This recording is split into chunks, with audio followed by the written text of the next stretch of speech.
Cricket মাঝে মাঝে এমন এক জায়গায় নিয়ে যায় না, যেখানে বুকের ভেতর ঝড় উঠে, চোখে পানি আর মুখে চিৎকার একসাথে মিশে যায়।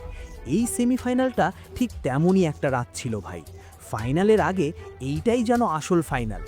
ভারত ব্যাট করতে নামে আর ইংল্যান্ডের বোলারদের একদম ধোলাই করে ফেলে।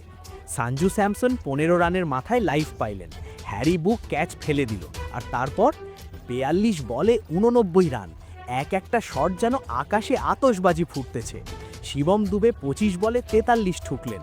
হার্দিক পান্ডিয়া, তিলক সবাই মিলে দাঁড় করাইল 253 পাহাড়। এইবার ইংল্যান্ডের ব্যাটিং, আর এইখানেই আসল নাটক। সোল্ট 13তে ফেরত, বুক 38-এ শেষ। 94 রানে 4 উইকেট গেছে, মনে হচ্ছিল ম্যাচ শেষ। কিন্তু তখন মাঠে নামলেন জেকব ব্যাথেল, 48 বলে 105 রান। সেমিফাইনালে সেঞ্চুরি ভাই।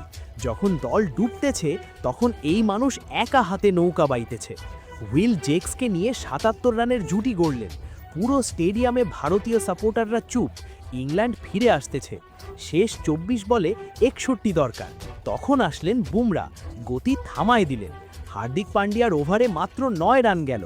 শেষ ওভারে 30 দরকার, আর প্রথম বলেই রান আউট ব্যাথেল। এইখানেই শেষ ভাই। 7 রানে হারল ইংল্যান্ড, মাত্র 7 রান। এই 7 রানের ভেতরে কতটা কান্না লুকায় আছে সেইটা শুধু ইংল্যান্ডের ফ্যানরাই বুঝবে। টপ অর্ডার দায়িত্ব নিলে হয়তো অন্য গল্প হইতো, কিন্তু ক্রিকেটে যদি দিয়ে কিছু হয় না। ভারত ফাইনালে নিউজিল্যান্ডের সাথে দেখা হবে, আর ইংল্যান্ড ফিরতেছে এমন একটা ক্ষত বুকে নিয়ে যেটা শুকাইতে অনেক সময় লাগবে। কমেন্টে জানান আপনারা কি মনে করেন, ব্যাথেলের এই ইনিংসটা কি টুর্নামেন্টের সেরা ছিল কিনা।